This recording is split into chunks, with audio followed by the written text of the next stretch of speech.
Bismillah, bismillah. Testing, subhanallah. Bismillahirrahmanirrahim. Alhamdulillah, nahmaduhu wa nasta'inuhu wa nastaghfiruh wa nu'minu bihi wa natawakkalu alayh wa na'udzu billahi min shururi anfusina wa min sayyiati a'malina. Man yahdihillahu fala mudilla lahu wa man yudlilhu fala hadiya lahu. Wa nashhadu an la ilaha illallah wa nashhadu anna Muhammadan 'abduhu wa rasuluh. Allahumma salli wa sallim ala sayyidina Muhammad 'abdika rasulika an-nabiyil ummi. Qala Allah ta'ala fi kitabihil aziz ba'da a'udzu billahi minasy syaithanir rajim. Bismillahirrahmanirrahim. Qul in kuntum tuhibbunallaha fattabi'uni yuhibbukumullah wa yaghfir lakum dhunubakum. Wa qala alaihi salatu wassalam, man ahya sunnati faqad ahabbani, man ahabbani kana ma'iya fil jannah, atau kama qala alaihi salatu wassalam. Sadaqallahul aliyyul azim, sadaqa Rasulullah sallallahu alaihi wasallam. Baik, alhamdulillah, syukur pada Allah Subhanahu wa taala dapat kita bertemu lagi. Esok start PKP dah noh. 2 minggu cuti. 2 minggu kita cuti. Baik, jadi kita manfaatkanlah masa yang ada pada waktu sekarang ni untuk mengisi dengan pengisian yang menambahkan iman dan amal kita.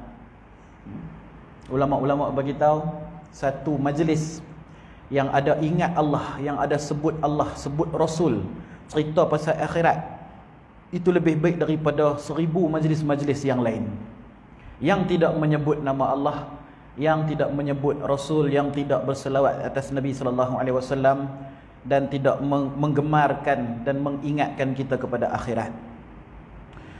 Jadi syukurlah pada Allah sebab Allah Subhanahu wa taala bawa kita ke majlis yang dia suka. Sebab tanda Allah Subhanahu wa taala suka ataupun sayang kepada satu-satu orang hamba tu, Allah akan letakkan dia di tempat yang dia suka. Itu tanda rahmat Allah. Dan tanda Allah tak suka kepada seseorang, Allah akan letakkan dia di tempat yang dia tak suka. Itu tanda Allah berpaling daripada dia. Jadi bila kita duduk di tempat yang disukai oleh Allah, wajib kita syukur kepada Allah. Dan Allah janji akan tambah lagi nikmat. Nikmat Islam, nikmat iman, nikmat duduk dalam majlis agama, tu semua nikmat yang besar nah. Nikmat yang kecil ni makan, minum, duit, nah, rumah, kereta, tu nikmat yang kecil. Pasal orang kafir pun dapat juga. Makna kata benda tu kecil. Nah, kalau benda tu bernilai, Allah tidak akan bagi kepada orang yang menyembah berhala. Allah takkan bagi kepada orang yang kufur kepada dia. Allah takkan bagi kepada orang yang bermaksiat kepada dia. Nah, jadi apa yang ada pada orang kafir, apa yang ada pada ahli fasik, orang-orang yang maksiat dan sebagainya, juga ada pada kita. Maka itu nikmat-nikmat kecil. Nikmat-nikmat yang kecil, yang mana tak ada nilai. Serupa macam kita makan nasi lauk ayam, tinggal tulang, tulang kita bagi kat kucing. Pasal di sisi kita tulang tu tak ada nilai. Buang kat kucing, kucing berebut. Di sisi dia sangat bernilai. Tapi di sisi kita tak ada nilai apa. Nah, jadi dunia ni, nikmat-nikmat dunia ni umpama tulang tadi tu, dibuang kepada kita. Kita ni macam kucing, pi berebut benda tu. Sedangkan benda tu di sisi Allah tidak bernilai. Dan disebutkan dalam hadis, segala nikmat dunia ni, semua benda yang ada dalam dunia ni, nikmat yang kita nampak besar sangat ni, sebenarnya tidak lebih nilainya melebihi sebelah kepak nyamuk. Nyamuk sebelah dia saja. Nak abang mai kata punyalah tak bernilai. Disebutkan dalam hadis yang lain, bila mana Nabi SAW lalu di sebelah bangkai, Nabi tanya, siapa nak beli bangkai ni? Nak jual. Sahabat Nabi kata, siapalah nak beli ni kan? Benda bangkai busuk berulat, nak buat apa? Jangan kata jual, bagi free pun tak mau. Maka Nabi SAW pun bagi tahu perumpamaan dunia macam tu. Tapi kita tak nampak, pasal kita masih di dunia. Tapi di akhirat nanti baru kita akan nampak dunia ni semua umpama bangkai yang berulat sahaja, yang menipu kita. Dia tipu kita supaya jangan main semayang, dia tipu kita supaya jangan berzikir, dia tipu kita supaya jangan buat baik, dia tipu kita supaya dengki mendengki sesama kita, cemburu sesama kita, sihir menyihir sesama kita, dia tipu kita. Padahal benda yang kita ligan tu tak lama lepas tu kita tinggal. Nah, Harta yang kita simpan akhirnya jadi milik waris. Harta yang kita makan akhirnya jadi najis. Tak pergi ke mana? Kan? Jadi Nabi SAW bawa agama pada kita supaya hidup kita ni berisi. Supaya hidup kita berisi, ada maksud hidup, ada tujuan kita hidup di atas muka bumi ni. Ambil dunia, ambil sekadar untuk kita hidup, untuk seronok-seronok apa semua, tak ada masalah. Tapi dalam masa yang sama, agama kita ambil secara sempurna supaya hidup kita ni ada isi. Tidaklah kita jadi seperti bangkai. Tidaklah kita jadi seperti bangkai yang berulat tadi tu. Jadi syukur pada Allah bila Allah letakkan di tempat yang ada pengisian, di tempat yang menceritakan tentang Rasul kita, menceritakan tentang Nabi kita, menceritakan tentang Allah.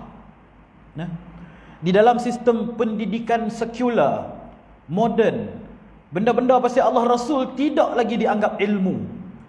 Benda-benda berkaitan dengan malaikat, alam akhirat tidak lagi dianggap sebagai ilmu. Kalau kita masuk universiti, ambil kursus engineering, tiba-tiba ada bab beriman pada malaikat. Orang pelik Pasal apa ada bab beriman pada malaikat? Kerana di sisi orang sekular, orang-orang yang mengasingkan agama, Tuhan apa semua ni dengan kehidupan, benda tu tidak ada nilai ilmu. Tapi kita orang Islam kena jaga. Semua tu adalah ilmu hakikat. Itulah sebenar-benar ilmu.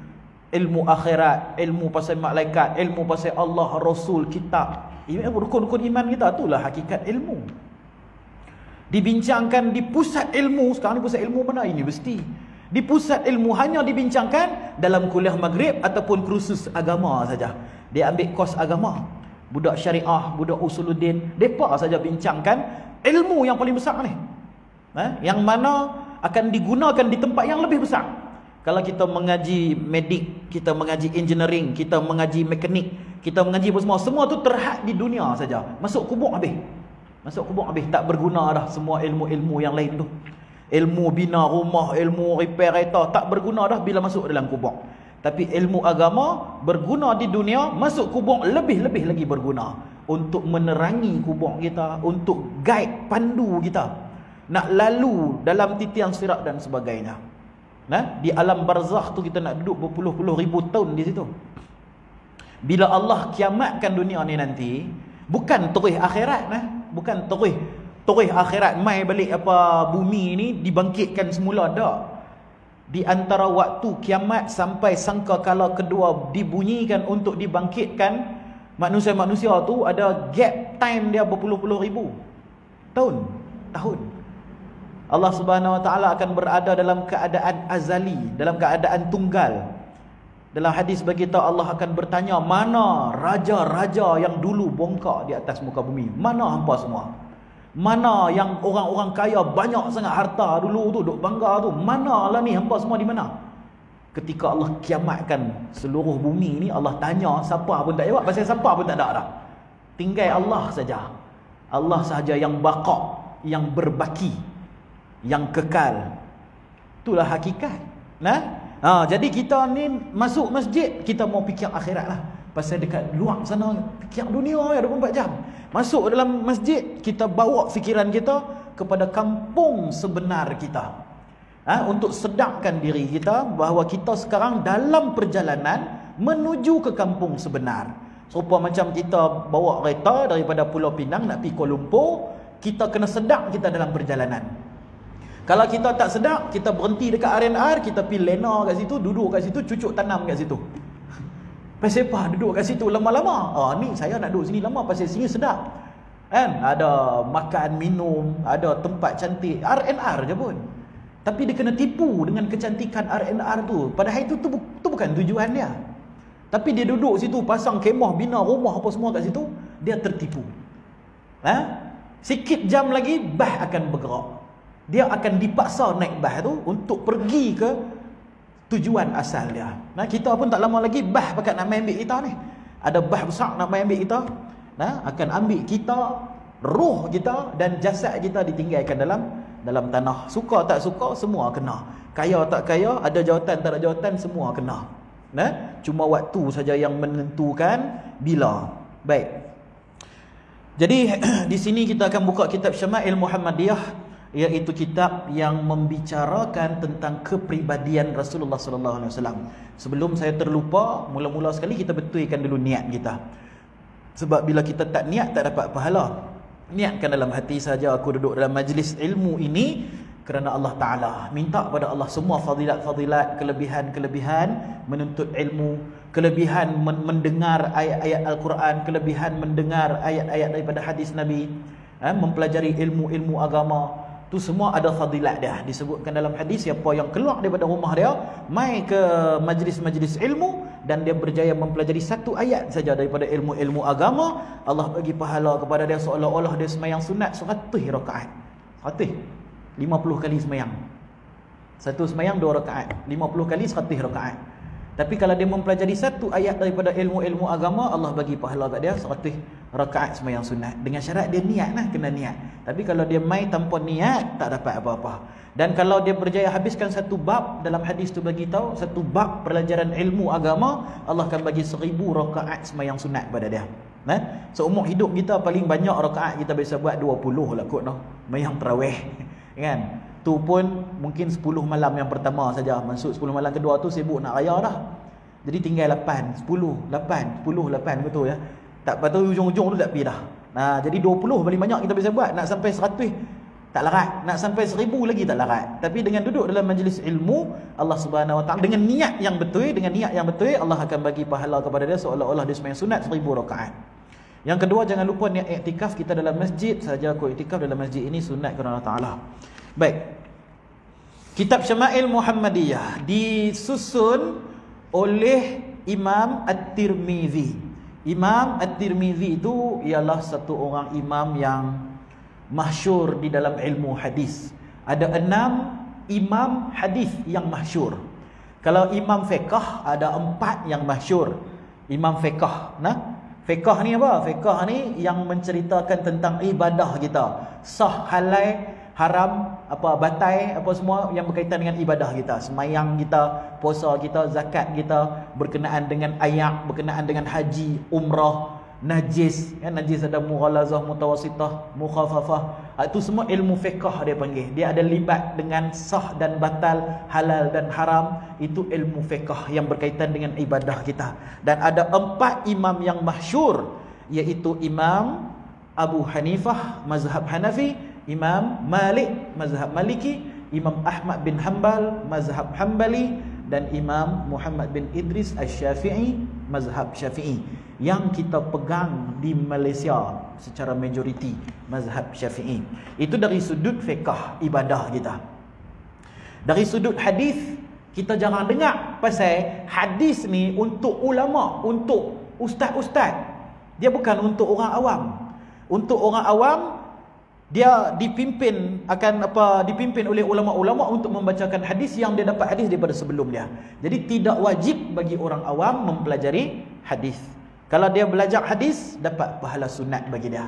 Tapi tadi bab fiqh tadi tu wajib bagi semua, tak kira dia meniaga ayam goreng RM1 tepi jalan ke, dia meniaga apa dia kerja kerajaan ke, dia doktor ke, siapa pun dia, mengucap syahadah la ilaha illallah Muhammad Rasulullah, mengaji fiqh adalah fardu bagi dia. Ngaji fiqh ibadah, kena tahu cara semayang, kena tahu cara wudu, kena tahu cara perkara yang membatalkan wudu, perkara yang membatalkan solat. Tu semua ilmu fiqh. Sebab tu dia masyhur. Kita duk dengar mazhab Syafi'i dia masyhur di kalangan awam. Tapi kalau bab hadis tak masyhur kerana tidak wajib. Jadi orang yang masuk pengajian hadis, dia akan selalu dengar. Dia ada 6 imam-imam hadis yang masyhur.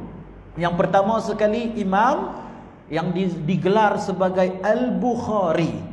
Imam Al-Bukhari itu kita duk dengar dalam TV ke, TV Hijrah ke, mana ke, hadis riwayat Al-Bukhari dia kata. Itu hadis itu diriwayatkan. Makna kata hadis itu dibacakan oleh Imam Al-Bukhari yang dia ambil daripada guru dia ambil daripada tabi'in ambil daripada sahabat Nabi dengar daripada Nabi Muhammad sallallahu alaihi wasallam. Jadi antara imam ni dengan Nabi ni ada yang 3, ada yang 4, ada yang 5. Dia punya orang kata turutan dia. daripada Imam Bukhari, daripada imam ni sampai pada Nabi sallallahu alaihi wasallam. Ada 3-4 orang macam tu. Nah, yang paling rendah 3 tak silap saya, sulasiyat dia panggil. 3 perawi antara Imam Bukhari dengan Nabi sallallahu alaihi wasallam. Baik, tu yang pertama. Yang kedua, Imam Muslim. Tu pun kita selalu dengar juga, hadis riwayat Bukhari dan Muslim. Nah, jadi Muslim ni pun bukan muslim, muslimin, muslimat dirahmati Allah ni, bukan. Muslim tu nama orang. Nama orang, Muslim nama dia. Jadi dia pun salah seorang imam yang agung di dalam ilmu hadis. Dia mengembara mencari hadis dan berusaha menapis hadis-hadis ni, kategorikan yang mana yang betul-betul sahih, yang mana yang kurang sahih, yang mana yang dhaif dan yang mana yang palsu. Dalam ilmu hadis ni kita pakai perkataan sahih. Nah, dia ada 4 kategori tahap kesahihan sesuatu hadis ni, ada 4. Yang pertama kita sebut sahih. Yang kedua kita sebut hasan. Yang ketiga dhaif. Dan yang keempat maudhu'. Nah, dia 4 tahap level yang umum. Kalau nak perincikan banyak lagi lah. Dia ada banyak lagi, ada kategori hadis yang dhaif jiddan, ada kategori mungkar, ada sahih pun dia ada sahih li ghairihi, sahih li zatihi, sahih muttafaqun alaih. Dia pecah banyak lagi lah. Tapi secara umum 4: sahih, hasan, dhaif, maudhu'. Sahih bukan sahih yang kita faham. Sahih kita faham maksudnya betul, benar. Berita ini sahih, maksud kata berita ini benar. Tapi sahih dalam bahasa Arab bukan bermaksud benar. Bukan bermaksud benar. Tapi sahih ini datang daripada perkataan sihat. Sihat tu bahasa Arab. Sihat tu sihah. Sihah tu bahasa Arab. Yasihhu, sihat. Makna kata berita itu sampai kepada perawi dalam keadaan sihat sejahtera. Tak ada cacat celah, tak ada sakit, tak ada tempang sebelah kaki ke, cacat sebelah tangan dia ke, kepala dia, telinga tak ada sebelah ke, tak. Dia mai kepada perawi tu dengan sempurna, dengan penuh, dengan sihat walafiat. Tak ada macam orang kata sikit-sikit sakit-sakit, tak ada. Nah, sahih di sini maksud dia hadis tu sihat. Sihat daripada segala aib, kecacatan, sakit dan sebagainya. Kemudian kategori yang kedua, hasan. Hasan ni maksud dia bagus, baik. Dia punya kesihatan dia okey. Ada orang sihat ke? Alhamdulillah sihat walafiat. Itu sahih. Memang badan cergah. Boleh lari sana, lari sini, berjoging sana, berjoging sini. Boleh pergi kebun, tak ada sakit, tak ada apa, pinggang, lenguh apa semua tak ada. Sahih. Memang seluruh badan dia sahih, sihat. Tapi kalau macam mana? Bagus ke? Okeylah. Sihatlah, alhamdulillah lah, baiklah. Makna kata dia sihat, tapi mungkin ada lenguh-lenguh kaki sikit. Tidaklah cergah seperti mana orang yang sihat walafiat tadi tu. Maka dia kategori hadis yang kedua tadi tu, hadis yang hasan. Dia okey. Cuma perawi dia tu ada orang kata tidak sekuat yang perawi yang orang yang sahih tadi ni. Dia bergantung kepada perawi tu. Rawi tu dia ni boleh dipercayai ke tak? Dia ni ahli maksiat ke tak? Dia ni ingatan dia kuat ataupun tidak? Kadang orang kata dia ni ingatan dia kuat, tapi kadang-kadang dia lupa. Kategori dia jadi hasan, contohlah. Kan dia dah tak boleh jadi sahih. Tapi kalau dia ni kalau kita bagi apa pun dia ingat. Dia sekali lalu kereta lalu, pum, nombor plate tu melekat dalam kepala dia. Orang jenis macam ni kalau meriwayatkan hadis jadi sahih sebab ingatan dia kuat. Dia boleh percaya tak? Orang boleh percaya punya ni, tak menipu, tak makan rasuah, tak suka mengumpat orang. Dia jaga dia punya orang kata solat dia. Solat berjemaah dia jaga, sembahyang sunat dia jaga, sunnah-sunnah Nabi semua dia jaga. Baru dikategorikan sebagai sahih. Sebab tak ada cacat celah pada kepribadian perawi tersebut. Tapi kalau hasan, dia biasa-biasa saja. Tapi dia tak ada lah menipu, dia tak ada lah mohong, dia tak ada lah buat maksiat dan sebagainya. Kalau dia dah kategori orang kata siqah dia tu kurang, ingatan dia sedikit lemah, yang tu dah masuk kategori nombor 3. Kategori nombor 3 nama dia dhaif. Hadis yang dhaif. Hadis yang dhaif bukanlah hadis yang orang kata palsu, bukan kata tak boleh pakai. Bukan tak boleh pakai. Hadis dhaif dia kena buang lah, dhaif. Tak, dia bukan macam tu. Hadis dhaif ni hadis yang lemah, dia sakit.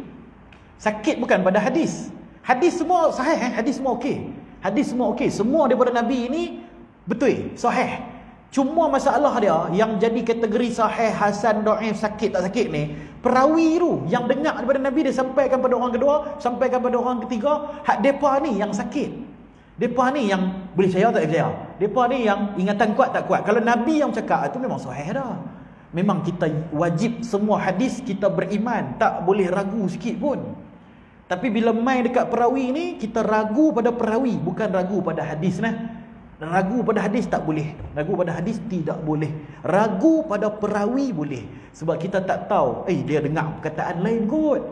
Nabi kata macam ni, dia dengar macam ni kot. Kadang berubah kan. Kadang masalah pendengaran ke, pencemaran bunyi ke, yang menyebabkan perkataan tu jadi berubah. Berubah makna, berubah seluruh hadis. Bila berubah satu perkataan, berubah makna, berubah seluruh hadis. Jadi sebab tu perlu kepada yang tengok paling sihat sekali. Lepas tu hasan. Lepas tu ketiga ni dhaif. Yang dhaif ni macam tadi itulah. Dia punya perawi dia ni memang dia dikenali sebagai, contohnya dia punya ingatan dia kurang kuat. Kalau dia kena ulang hafal, baru dia boleh ingat. Kita semua kalau riwayat hadis dhaif belaka. Dhaif belaka lah kita ni. Kan? Main semayang lambat kan. Kadang semayang sunat kita tak buat kan, sunnah kita tak jaga. Makan pun kadang minum, makan tak lah, makan tangan kanan, minum selalu minum tangan kiri. Hak tu pun dia pun ambil kira. Kalau perawi tu minum dengan tangan kiri, dia pun tak ambil hadis daripada dia. Sebab dia pun kata macam mana dia nak menjaga sunnah Nabi, padahal sunnah Nabi tu pun dia tak amal. Hadis tu sunnah Nabi, dia tak amal sunnah Nabi. Macam mana kami nak ambil hadis daripada dia? Kalau perawi itu masuk masjid dengan kaki kiri, dia pun tak ambil hadis daripada dia. Dhaif belaka hadis dia ni. Kita kiri ke, kanan ke, lompat dua kaki ke, pi ikut belakang boleh belaka. Jadi kalau kita meriwayatkan hadis, dhaif belaka kita ni. Nak abang mai tu. Kemudian yang terakhir barulah maudhu'. Maudhu' ni palsu. Maknanya perawi hadis ni dia ni penipu. Dia memang suka buat cerita punya orang. Memang ada dekat dalam kampung kita mesti ada seorang dua yang sembang lebat punya ni. Kan? Dia kalau cerita 1, 10 tak boleh percaya. Kalau dia meriwayatkan hadis bukan dhaif lagi dah. Dia maudhu' tu, palsu. Dia hang dengar daripada siapa ni? Dengar daripada tu Pak Man monyet tu. Dia pasal dia belah monyet kan. Pak Man monyet tu. Dia tu kalau cakap apa pun tak boleh percaya. Serupa macam monyet dia. Jadi hak tu memang maudhu'. Habis tak boleh ambil apa daripada dia. Walaupun ada kemungkinan dia tidak menipu, tapi ulama berhati-hati. Ulama berhati-hati kerana sifat dia yang suka menipu, sifat dia suka buat-buat cerita apa pun daripada dia kita tak boleh percaya. Walaupun kemungkinan dia tak menipu pun. Pasal macam kita lah, kita ada waktu kita menipu kan? Tapi kalau bab hadis Quran takkan kita nak tipu, kita takut. Tapi ulama tak kira. Hang menipu benda luar daripada agama, dikira menipu dalam agama juga. Kita mohong bukan mohong apa. Kadang orang panggil kenduri kita tak larat nak pergi. Telefon mohong pergi lah. Mak sakit ke apa ke. Mohong-mohong lagu tu lah. Orang kata mohong sunat. Tak ada mohong sunat tu memang mohong betul Mohong sunat ni bukan apa. Mohong sunat ni muslihat dia panggil. Ada lah kategori orang kata mohong sunat. Mohong sunat ni contoh, dia bercakap benar, tapi orang tu faham macam lain. Contohnya ada ustaz saya bisa bagi contoh, ada sekali tu Nabi SAW, apa orang kata, ada orang tua mai jumpa Nabi, tanya boleh tak saya masuk syurga. Nabi kata kat dia, dalam syurga mana ada orang tua? Teriak makcik tu. Betul lah Nabi tak bohong, tapi nampak macam bohong lah kan, nampak macam bohong. Padahal makcik tu kalau masuk syurga, dia jadi muda balik. Kalau dia makcik, dia jadi sweet 17 lah, umur 17 SPM. Kalau hak lelaki umur 33. Kalau masuk syurga, kita jadi 33 balik. Di dunia 70, 80 nak jalan tak larat. Masuk syurga dia muda balik. Jadi orang tua tak masuk syurga, teriaklah makcik tu. Duk ingat kata dia tak boleh masuk syurga dah. Yang tu, hak tu yang kata muhung sunat tu bukan muhung pun. Dia main-main kan, muslihat. Contoh lagi macam apa nama Nabi Ibrahim alaihi salam. Bila mana depa raja, apa nama raja tu, Namrud lah. Zaman Nabi Ibrahim kan, dia sekat musafir-musafir ni, dia nak ambil bini orang. Dia tak mau adik-beradik, dia nak bini orang, dia suka bini orang. Bila sampai dekat Nabi Ibrahim bawa isteri Nabi Ibrahim, iaitu Sayyidatina Sarah radhiyallahu anha. Maka orang tanya, pengawal istana tanya, ni siapa? Dia tak kata bini dia. Kalau kata bini dia lagi kena tangkap. Dia kata ini dia punya ukhti dia, sedari perempuan dia lah, saudara wanita dia lah. Dan tak bohong pun, memang betul. Pasal kita ni orang Islam bersaudara. Macam tu. Jadi dia tak bohong, tapi orang tu faham macam lain, dia muslihat. Hak tu yang kata bohong sunat. Tapi kalau orang panggil kita kenuri, kita malas nak pi, tak larat, lepas tu kita bohong kata mak sakit, itu bukan bohong sunat, itu pembohong besar. Hak tu memang bohong. Tak boleh lah nak kata bohong sunat. Jadi kalau hak tu meriwayatkan hadis, bukan dhaif lagi dah, maudhu' terus dah. Maudhu' terus. Jadi kalau hadis yang sahih, hadis yang hasan, hadis yang dhaif, tiga-tiga ini masih hadis. Kita kena terima. Cuma terima dalam bab apa? Kalau macam bab hadis yang sahih, hadis yang hasan digunakan dalam perkara-perkara penting agama. Bab fiqh, bab ibadah, bab tauhid, bab akidah, bab yang usuluddin, bab rukun Islam, rukun iman, bab-bab yang penting dalam agama, yang tu kita ambil yang sahih sahaja. Dan bab-bab yang tidak memberi kesan kepada sah batai, haram halal dalam kehidupan kita, yang tu boleh ambil dhaif. Yang tak melibatkan sah batai, haram halal apa semua. Contohnya kalau ada hadis bagi tahu siapa yang berzikir la ilaha illallah 70,000 malaikat akan beristighfar untuk dia. Contoh saja 70,000 malaikat akan beristighfar pada dia. Cek hadis tu, hadis ni dhaif. Boleh amal tak? Boleh lah. Pasal hang baca la ilaha illallah ke, hang tak baca ke, tak ada apa masalah. Kalau hang baca dapat pahala, tak baca tak dapat pahala. Tak ada melibatkan sah batai sesuatu, tidak melibatkan halal haram sesuatu. Jadi boleh amal. Jadi ulama bagi tahu hadis yang dhaif digunakan untuk kisah-kisah, untuk perkara-perkara yang melibatkan fadilat, kelebihan-kelebihan amal, untuk menggemarkan kita, motivasikan kita, atau untuk menakutkan kita. Ada hadis Nabi bagi ancaman, tapi status dia dhaif, boleh pakai untuk bagi ceramah, cerita dekat orang, bagi orang takut, boleh. Sebab itu masih lagi hadis. Dianya hadis, cuma perawi tu ulama kategorikan dia dhaif sebab takut mengganggu sah batai semayang kita, takut mengganggu sah batai puasa kita, haji kita. Sebab yang sah batai tu, hak tu kena ambil yang sahih sahaja. Hak ni kena bagi clear lah. Ni dak kita apa dhaif orang tak mau, buang terus semua. Tak boleh macam tu. Sebab dhaif ni dia tetap hadis. Tapi kalau maudhu' tu memang kita buang lah, tak boleh. Meriwayatkan pun tidak boleh, hukum dia haram. Meriwayatkan pun tidak boleh. Menceritakan hadis tu kepada orang lain pun tidak boleh, hukum dia haram, kecuali untuk bagi tahu yang hadis tu adalah palsu, nak bagi tahu ke orang. Tapi kategori palsu tak palsu apa semua ni, palsu, dhaif, hasan, sahih, semua ni adalah pendapat ulama. Ulama kata ini adalah ijtihadiyah, perkara yang ijtihad. Bukan kata ada wahyu daripada Allah bagi tahu hadis ni sahih, hadis ni maudhu', hadis ni hasan. Semua tu pendapat ulama belaka. Ulama kaji, dia ni ada menipu ni, aku kategorikan dia dhaif. Hak ni ingatan dia tak kuat, hak ni pun dhaif. Hak ni bagus, soleh, semua orang puji dia, hak ni sahih. Itu ijtihad ulama tu. Dia buat penelitian, dan boleh jadi salah, boleh jadi betul. Sebab itulah penelitian secara terkumpul, secara kolektif, secara terkumpul dilihat pula oleh ulama selepas dia. Dia tengok, hak ni kata A ni sahih. Kan? Hak ni pun kata A sahih, ni kata A sahih. Ramai ni, 50-60 orang muhadis. Makna kata ini jumhur. ini majoriti ulama kata dia sahih, maka kita pun ambil lah dia sebagai sahih. Tapi kadang ada hadis ramai kata dhaif, dia seorang kata sahih, boleh tak ambil? Tu dia punya ada kaedah dia. Ada setengah ulama dia ambil, ada setengah ulama dia tak ambil. Bahkan hadis dhaif diambil pakai oleh satu mazhab, iaitu mazhab Hanbali. Mazhab Imam Ahmad bin Hanbal digunakan untuk perkara-perkara ibadah. Sebab dia kata hadis dhaif lebih bagus, lebih tinggi status dia berbanding perkataan manusia biasa. Perkataan saya, kalau hang tak ikut hadis dhaif, nak ikut siapa? Saya ikut pendapat ulama. Ulama ni kata macam ni. Pendapat ulama dengan hadis dhaif, mana lagi tinggi status dia? Dia apa kata? Ulama lah, pasal ni tak tahu dia pemohong ke, tak tahu betul tak betul. Tapi kalau Imam Ahmad Hanbal kata, tak. Perkataan hadis dhaif lebih mulia, lebih tinggi status dia daripada perkataan manusia biasa.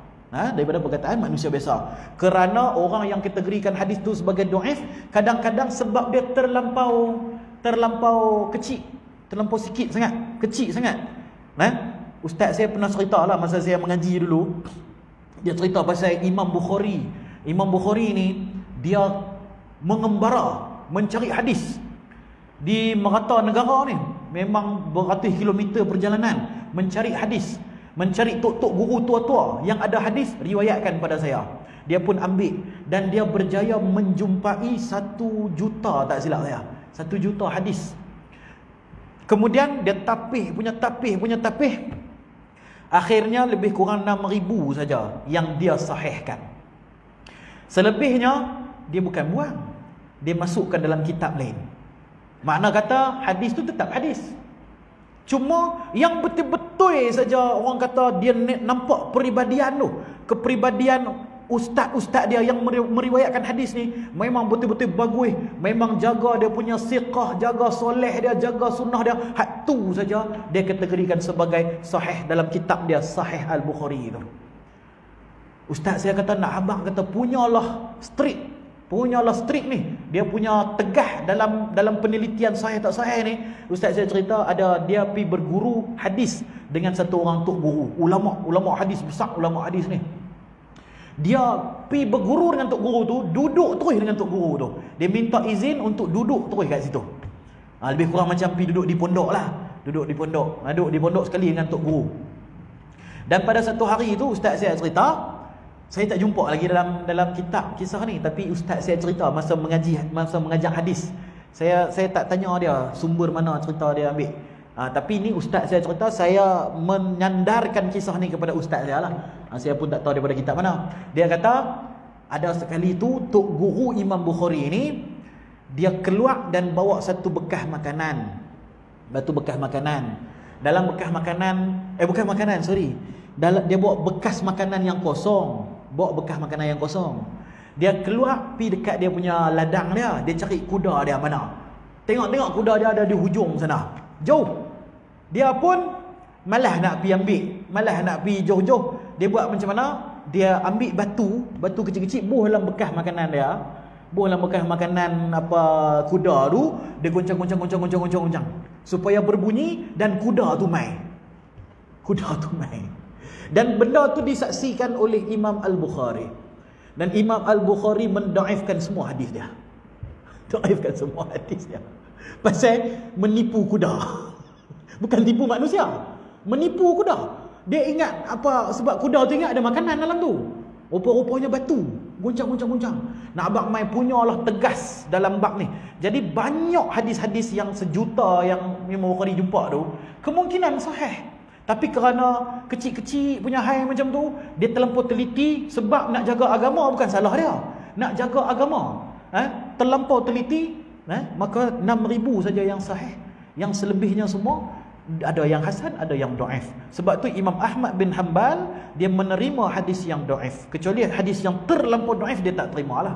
Hadis yang dhaif dia terima untuk dalam bab fiqh, ibadah apa semua. Kerana bagi dia kemungkinan besar hadis ni sahih, tapi kerana penilaian setengah ulama yang begitu keras, begitu tegas, menyebabkan hadis tu jatuh, dia punya status dia menjadi dhaif. Tu cerita dah. Baik. Habis cerita pasal itulah. Tadi saya nak cerita 6 imam tu kan. Yang pertama Bukhari, yang kedua Muslim, yang ketiga Tirmizi. Ini kita nak baca ni disusun oleh Imam At-Tirmizi rahimahullah taala. Yang keempat Imam Abu Daud. Nah, hadis riwayat Abu Daud contoh. Kemudian yang kelima Nasai. Berapa dah? Bukhari, Muslim, Tirmizi, Abu Daud, Nasai. Kemudian yang keenam Ibnu Majah. Ada 6. Ini adalah ulama-ulama besar di dalam bidang hadis. Seperti mana dalam bidang fiqh ada 4 mazhab yang masyhur, iaitu Syafi'i, Maliki, Hambali, dan juga Hanafi, Maliki, Syafi'i, Hambali. 4 mazhab tu. Baik. Itu dalam bab hadis. Tadi dalam bab fiqh. Kalau dalam bab akidah ada 2 imam yang masyhur, iaitu Imam Abu Mansur Al-Maturidi, satu lagi Imam Abul Hasan Al-Ash'ari. Kita di Malaysia kita banyak pakai Imam Abul Hasan Al-Ash'ari. Kita punya mazhab akidah kita mazhab akidah Syairah. Yang kita duk mengaji sifat 20 tu.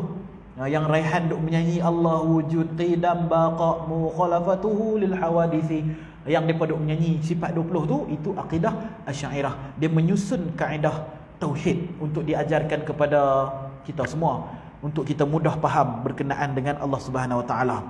Baik.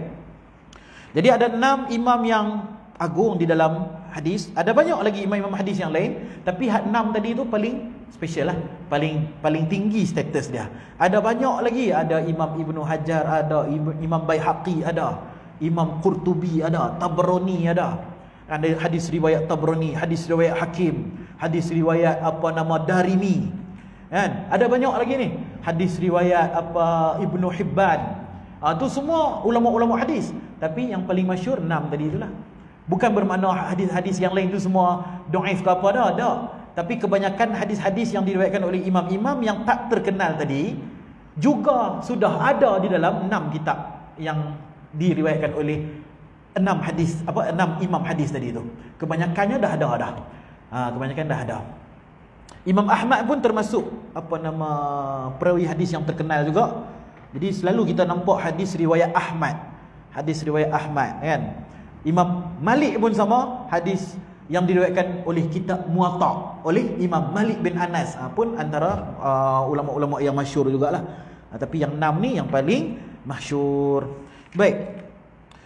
Imam At-Tirmizi dia adalah anak murid kepada Imam Bukhari dan Muslim. Jadi Imam Bukhari dulu, lepas tu Imam Muslim, lepas tu Imam Tirmizi. Imam Tirmizi ni anak murid kepada 2 orang imam yang agung ni. Jadi Imam Tirmizi ni dia dari sudut fiqh dia bermazhab dengan mazhab Syafi'i. Sama macam kita di Malaysia bermazhab dengan mazhab Asy-Syafi'i. Dan nama dia bukan Tirmizi. Tirmizi ini ialah nama tempat, Tirmiz. Biasa ulama-ulama ni dinisbahkan nama mereka, yang pertama dengan nama tempat, yang kedua dengan nama bapa ataupun atuk ataupun moyang, yang ketiga dengan nama-nama anak. Boleh belakang. Depa ni jarang pakai nama sendiri. Contoh macam Imam Asy-Syafi'i, Syafi'i itu bukan nama dia. Tu nama moyang dia, nama tok dia, Syafi'i. Tok dia pun tak tahu yang cucu dia akan buat mazhab. Tok dia dah meninggal dah, tak tahu cucu dia nak buat mazhab. Nama dia Muhammad bin Idris. Kalau Imam Bukhari, Muhammad bin Ismail. Bukhari itu nama tempat, disamarkan. Nama dia Bukhara. Bukhara ni kalau sekarang tak silap saya di Tajikistan ataupun Uzbekistan, tapi saya rasa Tajikistan. Sebab masa saya mengaji di Afrika dulu, saya ada kawan daripada Tajikistan.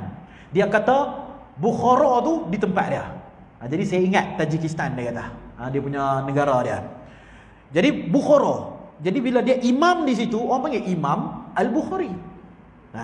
Dia yang Tirmiz ni nama tempat. Juga di belah-belah Farsi ni, belah-belah Iran, Tajikistan apa semua ni, dan dia imam di situ, maka digelar kepada dia Imam Tirmizi.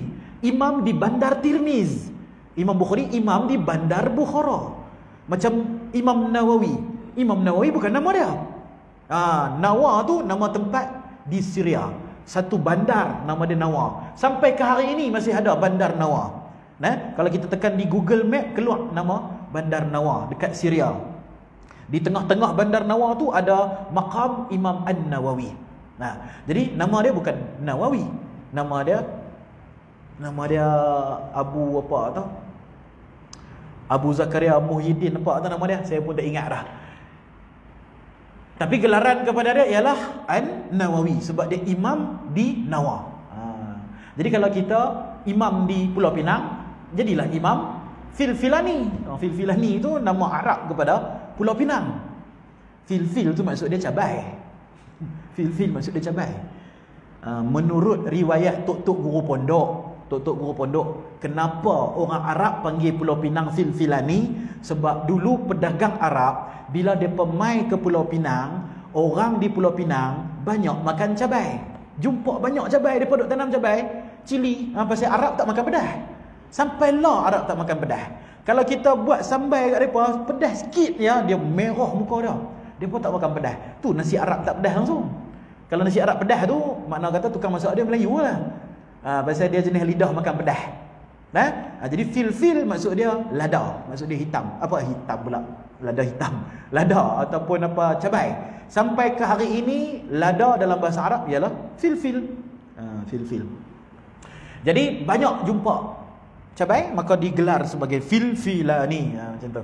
Jadi dalam kitab-kitab Jawi lama, bila satu orang tu mai daripada Pulau Pinang, dia panggil Al-Filfilani. Kalau dia mai daripada belah Kelantan, dia panggil Al-Kelantani. Kalau dia daripada Kedah, Al-Qadahi. Kalau mai daripada Patani, Al-Fatani. Tu ada ulama Al-Fatani tu. Ulama Al-Fatani tu, ulama Fatani, Imam Fatani, semua tu daripada belah-belah sana. Bukan nama dia Fatani lah, bukan nama dia Fatani, tapi nama tempat tu adalah Fatani ataupun Patani lah. Baik. Dan berkenaan dengan Syama'il Muhammadiyah ni, ada ramai ulama buat kitab ni. Tetapi tidak mahsyur seperti mana Imam Tirmizi.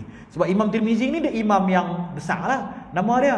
Jadi bila dia buat kitab Syama'il, orang pakat-pakat pakai kitab Syama'il dia. Dia sama macam kitab 40 hadis. 40 hadis punya kitab, ada beribu-ribu. Punyalah ramai ulama menyusun 40 hadis Nabi. Kerana dalam sebuah hadis bang dulu.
Baik. Cara penyusunan kitab Imam At-Tirmizi berkenaan dengan Syama'il Muhammadiyah, Imam At-Tirmizi membahagikan kitab ini, dia tak bahagikan secara terus lah, tapi kita nampak dari sudut penyusunan dia tu, penyusunan bab tu adalah berdasarkan 3 kategori lah.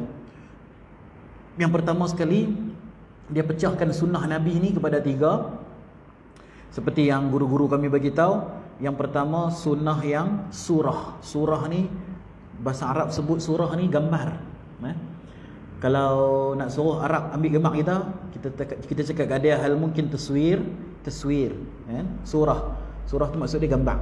Jadi apa yang tersurat, apa yang terlihat bila Nabi SAW, contoh kita ambil gambar Nabi, apa yang kita nampak daripada luar dia, itulah surah.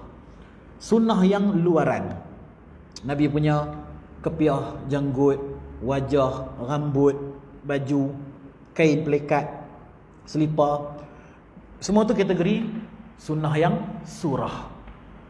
Kemudian yang kedua, sunnah yang sirah.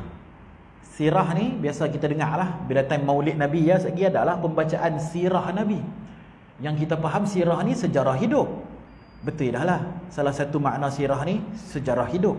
Tapi secara lebih nak memahami dari sudut yang kita nak cerita ni, sirah di sini ialah kita kata perjalanan hidup Nabi tu, daripada mula Nabi bangun tidur sampai Nabi tidur balik. Jadi macam mana Nabi, cara Nabi makan, cara Nabi minum, cara Nabi berjalan, cara Nabi bercakap, cara Nabi gelak, senyum, itu semua adalah sirah, termasuk juga dalam sirah. Dan yang ketiga, sir ataupun sarirah.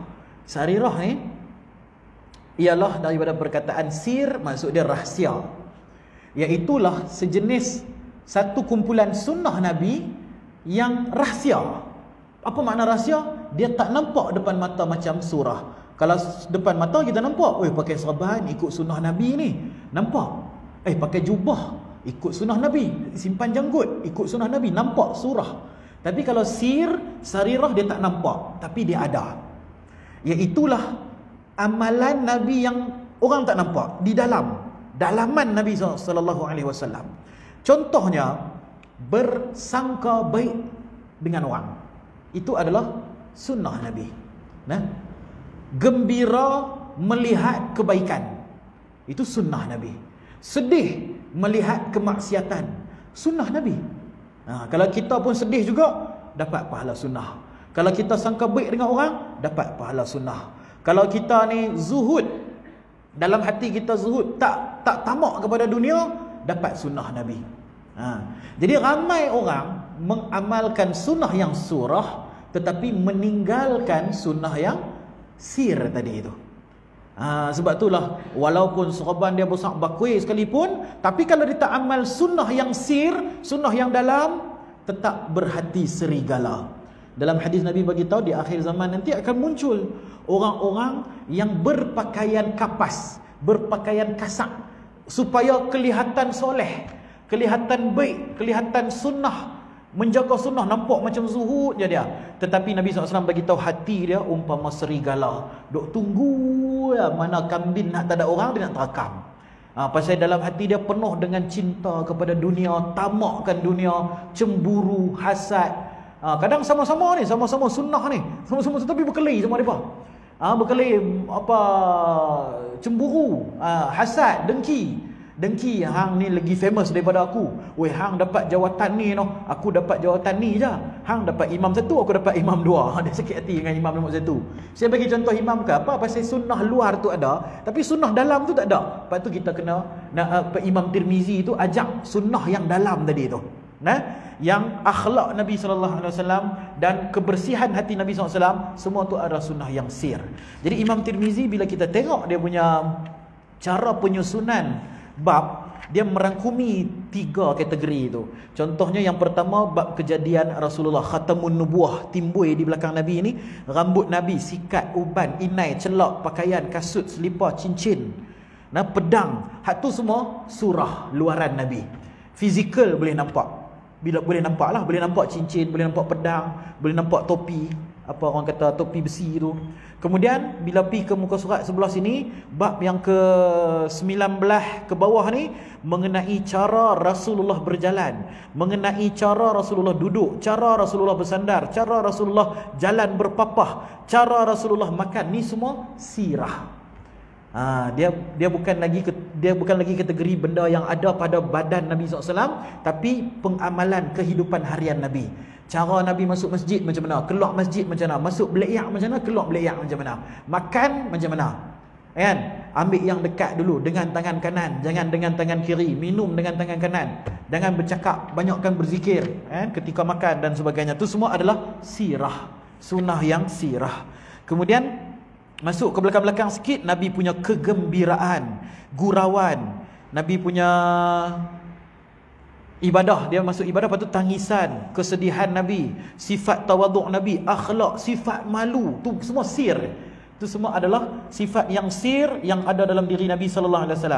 Macam sifat malu lah. Sifat malu ni dia bukan luaran, dia dalaman. Kita boleh berpura-pura malu, pura-pura malu boleh, tapi malu yang sebenar tu main daripada dalam. Baik. Jadi sedikit sebanyak pengenalan tentang kitab Imam At-Tirmizi Syama'il Muhammadiyah, yang kita akan baca sampai habis khatam insya-Allah. Dan kalau khatam ni kita boleh bagi ijazah sanad, sebab saya mengaji kitab ni dengan beberapa tok guru sampai khatam, dan saya ada sanad dia sampai kepada Imam Tirmizi. Daripada saya dapat daripada guru saya dapat daripada guru dia dapat daripada guru sebelum dia, sampai kepada Imam At-Tirmizi sendiri, dan Imam Tirmizi menyatakan sanad-sanad dia dalam kitab ni sampai kepada Rasulullah. Contohnya hadis yang pertama, kita ambil berkat baca hadis yang pertama sebelum kita tutup majlis. Bismillahirrahmanirrahim. Haddatsana, diriwayatkan kepada kami, Abu Raja Qutaibah ibnu Sa'id an Malik bin Anas an Rabi'ah ibni Abi Abdurrahman an Anas ibni Malik. Jadi ada berapa? Imam Tirmizi dengar daripada Raja Qutaibah, Roja'in, Roja bukan rojak buah tu, bukan. Nama Roja ni biasa dalam bahasa Arab. Saya duduk di negara Arab, macam-macam nama dengar kan. Rojak pun ada. Abu Raja Qutaibah, dia dengar pada Abu Raja Qutaibah. Raja Qutaibah dengar daripada Malik bin Anas. Malik bin Anas dengar daripada Rabi'ah bin Abi Abdurrahman. Yang Rabi'ah ni dengar daripada Anas bin Malik. Anas bin Malik mendengar Nabi SAW yaqulu. Bukan dia dengar daripada Nabi, dia sendiri meriwayatkan sebab dia nak cerita tentang diri Nabi. Dia melihat Nabi dan dia cerita bentuk badan Nabi, bentuk rambut Nabi dan sebagainya. Jadi daripada hadis sampai kepada Imam Tirmizi tadi ada 5 orang. Dia panggil khumasi. Dia ada sulasi, rubai, ada khumasi. Khumasi maksud dia 5 perawi untuk sampai kepada hadis ataupun matan tersebut. Jadi bila saya dengar daripada guru saya dengar daripada guru dia dengar daripada guru dia sampai kepada Imam Tirmizi, dan Imam Tirmizi dia cerita dia dengar daripada siapa? Dalam kitab dia. Dengar daripada Qutaibah dengar daripada Malik dengar daripada Rabi'ah dengar daripada Anas bin Malik. Macam tu kita namakan sebagai sanad. Yang tu sanad pengajian. Jadi kalau kita khatam baca hadis ni, insya-Allah kita ijazahkan sanad tersebut kepada tuan-tuan semualah yang mendengar supaya lebih barakah kita punya pembacaan hadis. Dia berkata, kana Rasulullah sallallahu alaihi wasallam, Anas bin Malik Anas bin Malik, siapa Anas bin Malik ni? Kenapa orang banyak bertanya dia tentang Rasulullah? Kerana dia pernah berkhidmat kepada Nabi selama 10 tahun. Berkhidmat bukan orang gaji. Orang gaji kita bayar gaji, dia buat kerja kat kita. Berkhidmat ni dia duduk dengan Nabi dan dia membantu kerja-kerja rumah Nabi tanpa meminta upah apa. Memang dia khidmat saja. Dialah tolong bawa selipar Nabi, dialah tolong ambil air dekat telaga, dialah yang tolong basuh baju Nabi. Tapi Nabi tak pernah minta tolong daripada dia. Tak pernah suruh dia buat apa-apa. Dia yang orang kata common sense. Dia sendiri yang pergi kat Nabi dan dia khidmat pada Nabi, dan Nabi biar dia. Nak buatlah, tapi aku tak minta. Sebab nak abang mai kata akhlak Nabi SAW ni sangat-sangat mulia. Nabi nak minta tolong orang pun Nabi segan, kerana malunya Nabi SAW. Tambahan lagi nak mempergunakan status Nabi sebagai Nabi tu. Kalau Nabi ni suruh siapa pun dia mau, suruh kita lagi kita seronok. Tapi Nabi malu nak menyuruh. Maka Anas bin Malik ni lah 10 tahun berdamping dengan Nabi, dan dia kenal wajah Nabi dengan lebih tepat, rambut Nabi macam mana, pakaian Nabi macam mana, selipar Nabi macam mana. Jadi kita akan sering mendengar nama Anas bin Malik di dalam kitab Tirmizi ni kitab Syama'il Muhammadiyah ni. Dia kata apa? Karena Rasulullah sallallahu alaihi wasallam laisa bitawilil ba'in wala bil qasir wala bil abyadil amhaq wala bil adam wala bil ja'dil qatat wala bis sabt. Ba'athahu Allah Ta'ala ala ra'si 40 sanah fa aqama bi Makkah 10 sinin wa bil Madinah 10 sinin wa tawaffahu Allah Ta'ala ala ra'si 60 sanah wa laysa fi ra'sihi wa lihyatihi 20 sya'aratan bayda. Yang ni saya akan terang dengan lebih terperinci pada perjumpaan yang akan datang. Sekarang saya baca terjemahan dia saja, sebab ada banyak benda yang perlu dihuraikan dalam hadis ini. Kalau kita tak hurai, dia akan berlaku banyak percanggahan dengan hadis-hadis yang lain. Jadi perlu dihuraikan. Jadi tapi sekarang saya baca terjemahan dia sajalah. Anas bin Malik menyatakan radhiyallahu taala anhu, menyatakan bahawa Rasulullah sallallahu alaihi wasallam itu fizikalnya tidak terlalu tinggi lampai dan tidaklah pendek. Dia tak pendek, tak tinggi, duduk di tengah-tengah. Makna kata, kalau dia duduk di kalangan orang-orang yang rendah, Nabi SAW ni tinggilah. Kalau duduk di kalangan orang yang tinggi-tinggi, Nabi SAW ni rendah sikit. Dia tak terlampau tinggi dan tak terlampau pendek. Kulitnya tidak putih melepak. Dia tulis kat sini bil abyadil amhaq. Putih yang putih tu, putih telok. Putih, kalau kita telur kita di Malaysia ni warna coklat. Kalau di negara Arab, dia punya putih dia, telur dia warna putih. Kulit telur tu warna putih. Jadi dalam bahasa Arab, telur dinamakan bayda. Bayd tu telur. Dalam bahasa Arab juga putih ialah bayd.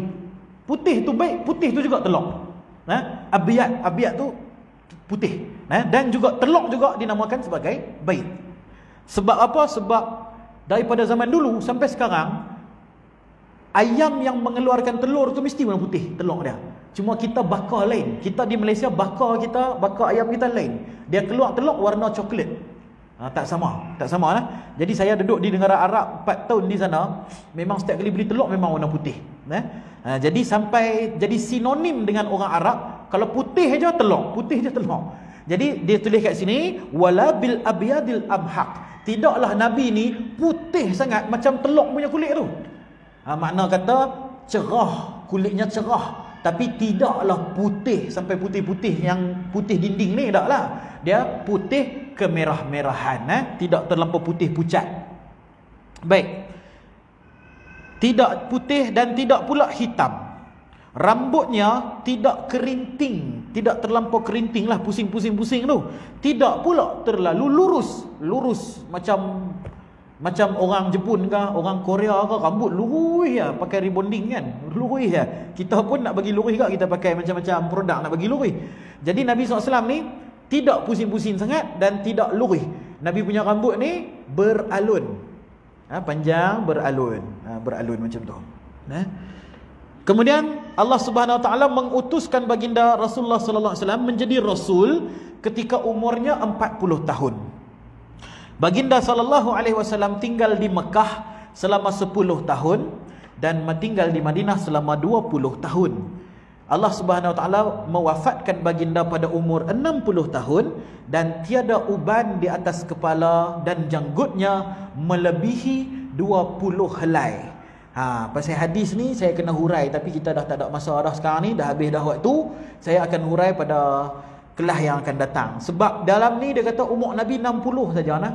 Sedangkan yang muktamad di kalangan para ulama ialah 63. Dia ada beberapa riwayat. Ada kata Nabi meninggal umur 60, ada 65 dan 63. Yang paling diterima pendapatnya oleh orang ramai ialah 63, 60 dan 65 tidak diterima, tetapi ada huraian dia. Macam mana boleh jadi 65, macam mana boleh jadi 60. Yang tu kita akan masuk pada pengajian yang akan datang insya-Allah.